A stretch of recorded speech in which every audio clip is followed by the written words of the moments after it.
আসসালামু আলাইকুম। পোনপ্ৰথমে সকলো মেট্ৰিক পৰীক্ষাৰ ছাত্ৰ ছাত্ৰীসকলক ইংলিছ গ্ৰামাৰ চেণ্টাৰ চেনেলৰ পৰা স্বাগতম জনাইছোঁ আৰু সকলোৰে যাতে ভৱিষ্যত জীৱন উজ্জ্বল হয় তাৰ কাৰণে আল্লাহৰ ওচৰত দোৱা কৰিছোঁ আৰু সকলোৱে আশা কৰোঁ ভালে আছে আৰু আল্লাহ তাআলা মোকো ভালে ৰাখিছে। ছাত্ৰ ছাত্ৰীসকল, বহুত সময়ত আমি শুনি থাকোঁ যে এই ইংলিছ মেইন বুক ক্লাছ 10-ৰ মানে ছাত্ৰ ছাত্ৰীসকলে কোৱেশ্যন যে আহে সেই কোৱেশ্যনটোৰ মিনিং বুজি নাপায়, এনচাৰ আৰু কি লিখিব।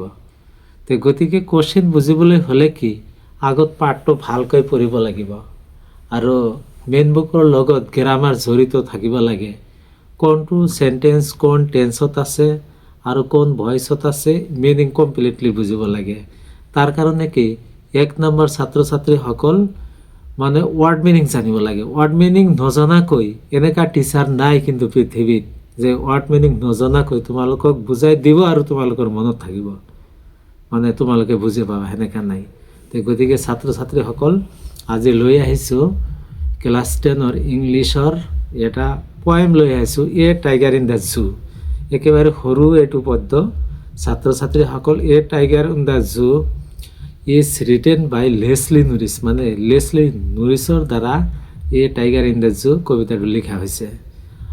এই লেসলি নুৰিস কি কৰিছে, সেই এই 10 ক্লাছৰ ছাত্ৰ ছাত্ৰীৰ কাৰণে এটা চিন্তা কৰিছে যে এই ছাত্ৰ ছাত্ৰী পঢ়া অৱস্থাত এই চিৰিয়াখানা চাবলৈ যাব নোৱাৰিব, সময় নাপাব, নাইবা টকা পইচাৰো দৰকাৰ আছে। গতিকে লেসলি নুৰিস নিজে কি কৰিছে, চিৰিয়াখানাত গৈ চিৰিয়াখানাত বাঘ কেনেকৈ ৰাখে, ক'ত ৰাখে আৰু চিৰিয়াখানাত থকা বাঘৰ ব্যৱহাৰ কি, মানুহৰ লগত কি ব্যৱহাৰ কৰে সেইটো নিজে চাই আহিছে। আৰু এই হাবিৰ কাষত এই লেসলি নুৰিস অৰ্থাৎ ৰাইটাৰ কিছুদিন বাস কৰিছে, বাস কৰি তাতো এটা অনুভৱ কৰিছে আৰু তাৰ তথ্য জানিছে যে হাবিৰ পৰা ৱাইল্ড টাইগাৰ তাৰমানে বনৰীয়া বাঘবোৰে ৰাতি আহি অৰণ্যৰ কাষত থকা ঘৰবোৰৰ চাৰিওফালে কেনেকৈ তৰ্জন গৰ্জন কৰে আৰু ঘৰত থকা মানুহসকলে কেনেকুৱা পৰিস্থিতিত ৰাতি কটাব লাগে সেইখিনি নিজে অনুভৱ কৰি তোমালোকৰ আগত দাঙি ধৰিছে যে তোমালোকে টকা নোহোৱাকৈ আৰু নোযোৱাকৈয়ে চিৰিয়াখানাত কেনেকৈ বাঘ আবদ্ধ কৰি ৰখা হৈছে সেইটো নিজে জানিব পাৰা। আৰু হাবিৰ কাষত ঘৰ বাৰী বান্ধিলে তাত বসবাস কৰিলে বাঘৰ উপদ্ৰৱ কেনেকুৱা হ'ব সেইটো লেসলি নুৰিসে তোমালোকক জনাই দিছে। ছাত্ৰ ছাত্ৰীসকল, এই পদ্যটো পঢ়াৰ আগত তোমালোকক এটা কথা কৈছোঁ, মই যেনেকৈ বুজাওঁ কিন্তু তোমালোকে এই পদ্যত যিমান ৱৰ্ড আছে ৱৰ্ড মিনিংটো জানিব লাগিব 1 নম্বৰ। তাৰ পাছত তোমালোকে মিনিং নিজে বুজি পাবা আৰু পৰীক্ষাত কোৱেশ্যন দেখাৰ লগে লগে কোৱেশ্যনৰ মিনিং বুজি পাবা আৰু লগে লগে আনচাৰ দিব পাৰিবা। তোমালোকে কিন্তু ওয়াৰ্ড মিনিং মুখস্থ কৰা টান পোৱা। এবাৰ প্ৰশ্ন কৰিছোঁ যে ছাত্ৰ হৈ যদি ওয়াৰ্ড মিনিং মুখস্থ কৰাত টান পোৱা তেনেহ'লে ইজি কেনেকৈ হ'ব? ইংৰাজীত একেবাৰে ইজি ছাবজেক্ট। তোমালোকেতো অথালে বহুত সময় কটোৱা কিন্তু পঢ়াত সময় কম দিয়া। পঢ়িবলৈ বহিলে কি টোপনি আহে, কিন্তু গল্প কৰিলে কিন্তু টোপনি ভাঙি যায় ছাত্ৰ ছাত্ৰীসকল। তো গতিকে নিজৰ জীৱনটো কেনেকৈ উজ্জ্বল কৰা যায়, কেনেকৈ ছাকচেছ কৰা যায় এইটো যদি তোমালোকে চিন্তা কৰা তেনেহ'লে পঢ়াৰ সময়ত টোপনি অনুভৱ নহ'ব। এতিয়া আমি তেনেহ'লে আৰম্ভ কৰোঁ যে বনৰীয়া বাঘ আৰু চিৰিয়াখানাৰ বাঘৰ ব্যৱহাৰ কি, কি পাৰ্থক্য এইটো আমি পঢ়িবলৈ লৈছোঁ। প্ৰথমে ৰিডিং কৰিছোঁ পদ্যটো। ছাত্ৰ ছাত্ৰীসকল, তোমালোকে পাৰিলে কিতাপ এখন ল'বা, কোন লাইনত ৱৰ্ড মিনিং কি কওঁ, চেণ্টেন্স মিনিং কি কওঁ এইবিলাক তোমালোকে বুজি পাবাহি। যেনেকৈ ফাৰ্ষ্ট লাইন আছে, he stalks in the vivid steps the few steps of his case on pads of velvet quit in his quit race। তাৰমানে লেসলি নুৰিসে যেতিয়া গৈছে চাইছে ফাৰ্ষ্ট ৱৰ্ডটো আছে কি ষ্টক্স, চলাচল কৰে। হি ষ্টক্স, এই হি কাক বুজাইছে? হি দ্যাট মিনছ টাইগাৰ তাৰমানে অফ দ্য জু, মানে চিৰিয়াখানাৰ বাঘক বুজাইছে হি। এই তেওঁ চলাচল কৰে তাৰমানে বাঘটোৱে চলাচল কৰে in his vivid steps the few steps of his cage. চিৰিয়াখানাতো বাঘ ৰাখে ক'ত? বাঘ কিন্তু আচলতে চিৰিয়াখানাত ৰাখে এটা পিঞ্জিৰা দিয়ে। কেছ মানে সজা, অসমীয়াত কয় সজা, আৰু আমি খাচা বুলিও কওঁ, পিঞ্জিৰা বুলিও কওঁ, তাত ৰাখে। আৰু এই বাঘটো তাতেই চলাচল কৰে, মানে পিঞ্জিৰাৰ ভিতৰত সজাৰ ভিতৰত যিখিনি ঠাই তাৰ মাজতে চলাচল কৰে আৰু তাৰ ভিতৰতে খোজ পেলায়। ষ্টেপছ মানে খোজ, মানে ভৰিৰ খোজ, চাপ। One pairs of velvet quilt, pairs মানে গাদী, আৰু ভেলভেট মানে কোমল, তোমালোকে জানা ভেলভেট চাদৰ কিনা, ভেলভেট কাপোৰ ইউজ কৰা ঠাণ্ডাৰ দিনত। কুইট মানে শান্ত, মানে সেই গদিটো হৈছে কি তাৰমানে শান্ত কোমল গদিৰ ওপৰত এই টাইগাৰটো ৰাখে চিৰিয়াখানাত। In his quiet rage, quiet মানে শান্ত, ৰেছ মানে খং। ছাত্ৰ ছাত্ৰীসকল অৰ্ড মিনিং পাৰিলে লিখি ল'বা যে ষ্টাক চলাচল কৰা, বিবিধ, পৰিষ্কাৰ, ষ্টেপছ খোজ, কেছ সজা তাৰমানে পিঞ্জিৰা, পেটছ মানে গদি, যিটো আমি অসমীয়াত কয় গাদি কিন্তু আমি গদি বুলি কওঁ।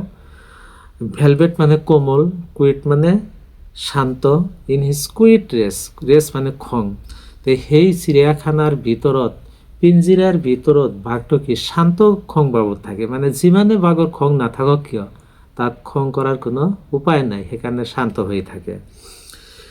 Second paragraph, he should be lurking in shadow sliding through long grass near the water hole where plump deer pass. ছাত্ৰছাত্ৰীসকল এই প্যাৰাগ্ৰাফটো বনৰীয়া বাঘৰ না চিৰিয়াখানাৰ বাঘৰ এইটো তোমালোকে ধৰিব লাগে।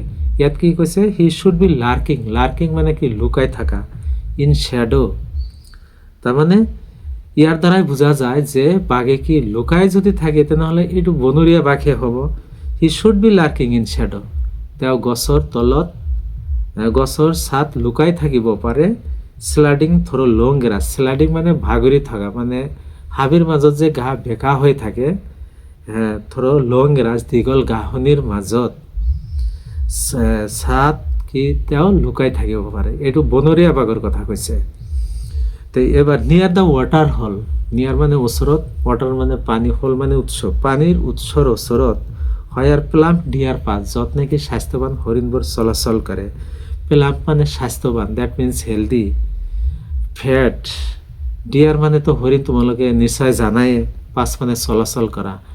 এই বনত এই হাবিৰ মাজত যে হৰিণ আছে না, সিহঁতেতো ঘাঁহ খায়, হৰিণে ঘাঁহ খাই যেতিয়া পানী পিয়া লাগে সিহঁতে পানীৰ উৎস বনত ক'ত আছে হাবিৰ মাজত তাত কিন্তু যায়। সেই ৰাস্তাৰ কাষত, সেই হৰিণ যোৱা ৰাস্তাৰ কাষত দীঘল ঘাঁহ যে বেকা হৈ থাকে তাৰে ছাত কি কৰে এই বনৰীয়া বাঘে তাত লুকাই থাকে। যেনেকৈ মেকুৰী নিগনিৰ কাৰণে, নিগনি চিকাৰ ধৰাৰ কাৰণে যে চিকাৰ ধৰি থাকে, সি চাবা যে কোনো লৰচাৰ নাই, যেতিয়া নিগনি যাব একেবাৰে খামচ মাৰি সি ধৰি ল'ব এটা জাপ মাৰি।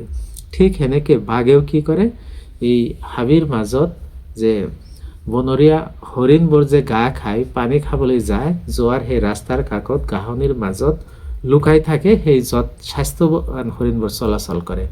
ছাত্ৰ ছাত্ৰীসকল আৰু এটা কথা ভাবিবা যে বাঘৰ ইমান খং যে এটা দলত যিমান হৰিণী থাকে তাৰ ভিতৰত যিটো স্বাস্থ্যৱান হৰিণ সেইটো ধৰিব। কিন্তু তাৰ পাছত আহিছে কি যে হি শুড বি সোনালিং এৰাউণ্ড হাউজেছ, তাৰমানে সোনালিং মানে তৰ্জন গৰ্জন কৰা, এৰাউণ্ড মানে চাৰিওফালে, হাউজেছ তেওঁ ঘৰৰ চাৰিওফালে তৰ্জন গৰ্জন কৰে। ইয়াৰ দ্য জংগল চিট, হাবিৰ কাষত বা হাবিৰ প্ৰান্তত থকা ঘৰ বাৰীৰ চাৰিওফালে তেওঁ তৰ্জন গৰ্জন কৰে।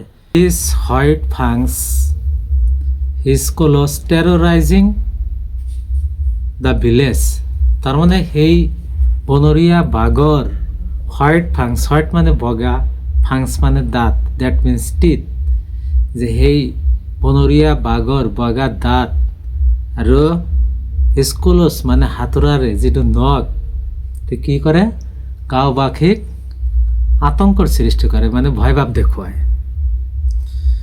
বাট he is locked in a concrete cell, his strength behind bars stalking the length of his cage ignoring the visitors.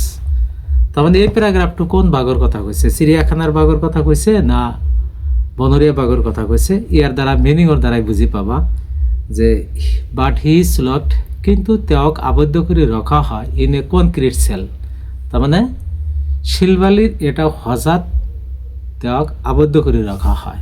তেনেহ'লে ইয়াৰ দ্বাৰা বুজাই যায় যে এইটো চিৰিয়াখানাৰ বাঘৰ কথা কৈছে। ইয়াত যদি কোৱেশ্যন আহে হোৱেৰ ইজ দ্য বাঘ, where is the tiger locked in the zoo, answer কি হ'ব যে in a concrete cell, cell মানে সজা, সেল দ্যাট মিনছ কেছ, একেই মিনিং। আকৌ আহা তেওঁৰ শক্তি যিটো সেই সজাৰ বেৰাৰ ভিতৰতে থাকে আৰু তাৰ মাজতে তেওঁ চলাচল কৰে। লাষ্ট পেৰাগ্ৰাফ, আৰু সেই টাইগাৰে কি কৰে, চিৰিয়াখানাৰ টাইগাৰ চিৰিয়াখানাত যেতিয়া দৰ্শকসকল চাব যায় তেতিয়া দৰ্শকসকলক উপেক্ষা কৰে, তাৰমানে কেয়াৰ নকৰে। Last paragraph, he hears the last voices at night the patrolling curse.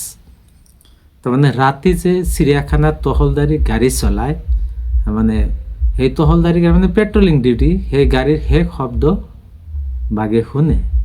এইটো ইয়াৰ দ্বাৰা বুজা যায় যে এইটোতো চিৰিয়াখানাৰ বাঘৰ কথাই কৈছে। এণ্ড ষ্টেয়াৰ্ছ, আৰু লাগি চাই থাকে। উইথ হিজ ব্ৰিলিয়েণ্ট আইজ, তেওঁৰ উজ্জ্বল চকুৰে। এট দ্য ব্ৰিলিয়েণ্ট ষ্টাৰ্ছ, মানে উজ্জ্বল তৰাবোৰ তেওঁৰ উজ্জ্বল চকুৰে লাগি চাই থাকে, মানে একেৰাহে চাই থাকে।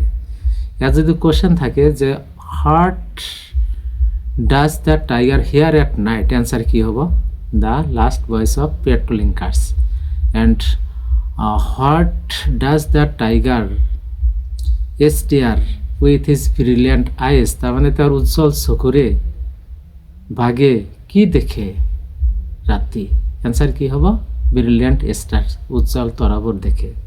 এইখিনি তেনেহ'লে ছাত্ৰ ছাত্ৰীসকল ইয়াত কিন্তু 5 পেৰাগ্ৰাফছ আছে। তাৰে ভিতৰত 1 নম্বৰ পেৰাগ্ৰাফ মানে চিৰিয়াখানাৰ টাইগাৰৰ বিষয়ে কৈছে, আৰু 2nd and 3rd পেৰাগ্ৰাফ, এই দুটা পেৰাগ্ৰাফ কিন্তু বনৰীয়া বাঘৰ কথা কৈছে, ৱাইল্ড টাইগাৰৰ বিষয়ে কৈছে। আৰু 4th and 5th পেৰাগ্ৰাফ, এই দুটা পেৰাগ্ৰাফ কিন্তু এইটো কৈছে চিৰিয়াখানাৰ বাঘৰ বিষয়ে কৈছে। ইয়াত যদি থাকে যে bird is locked in a concrete cell, ইয়াত যদি কুৱেশ্যন থাকে এই home does he refer to, তেনেহ'লে কি হ'ব? He refer to here the tiger in the zoo, চিৰিয়াখানাৰ ভিতৰত থকা বাঘৰ কথা কোৱা হৈছে। আকৌ যদি কুৱেশ্যন আহে he should be lurking in shadow, ইয়াত যদি কয় লাইনটো উঠাই দিয়ে যে whom does he refer to here, নহ'লে he refers to here the tiger in natural, মানে নেচাৰেল টাইগাৰৰ বিষয়ে কৈছে, তাৰমানে বনৰীয়া বাঘৰ কথা কৈছে। তো ছাত্ৰ ছাত্ৰীসকল তোমালোকে এই ৱাৰ্ড মিনিং মুখস্থ কৰিবা, তাৰ পাছত ৰিডিং কৰিবা, মিনিং নিজে বুজি পাবা, আৰু কুৱেশ্যন আহিলে তোমালোকে তেতিয়া এনচাৰ সহজে দিব পাৰিবা। তাৰ আগত আৰু এটা কথা কৈছোঁ, ইয়াত কিন্তু ৰাইমিং ৱৰ্ডছো আহিব পাৰে। Cage, rage, grass, pass, eyes, stares, এইবিলাক কিন্তু ৰাইমিং ৱৰ্ডো থাকিব পাৰে, যেনেকৈ কাৰ্ছ, ষ্টাৰ্ছ, আইএছ। তাৰ পাছত আৰু কিছুমান মানে ইংৰাজী ৱৰ্ড মিনিং আহিব পাৰে, যেনেকৈ ৰেচ, ৰেচ মানে কি খং, তেনেহ'লে ইংৰাজীত আৰু ৱৰ্ড মিনিং আছে, ভায়লেণ্ট, এংগাৰ। আকৌ চেল, কেছ, ফাংছ, টিথ, এইবিলাক আহিব পাৰে কিন্তু। আকৌ প্লাম্প, প্লাম্প মানে স্বাস্থ্যৱান, ইয়াত হেল্ডি আহিব পাৰে, বা অপশ্যন থাকিব মানে আণ্ডাৰলাইন কৰা থাকিব, হোৱাৰ প্লাম্প ডিয়াৰ পাছ। এই ইয়াত থাকিব what is the meaning of underlines words, প্লামৰ তলত আস্তানা থাকিব, তাত তলত অপশ্যন দিয়া থাকিব হেল্ডি, ফেট, নাইচ, বিউটিফুল, কোনটো হ'ব। তেতিয়া তুমি বুজি পাব লাগিব প্লাম মানে যদি স্বাস্থ্যৱান, তেনেহ'লে হেল্ডি মানেও স্বাস্থ্যৱান, হেল্ডিটো হ'ব। এনেকৈ তোমালোকে এইটো বহাবা। আৰু ইয়াৰ পিছৰ ভিডিঅ'ত এই টাইগাৰ ইন দ্য জুৰ যিমান কুৱেশ্যন আছে তোমালোকে পাই যাবা।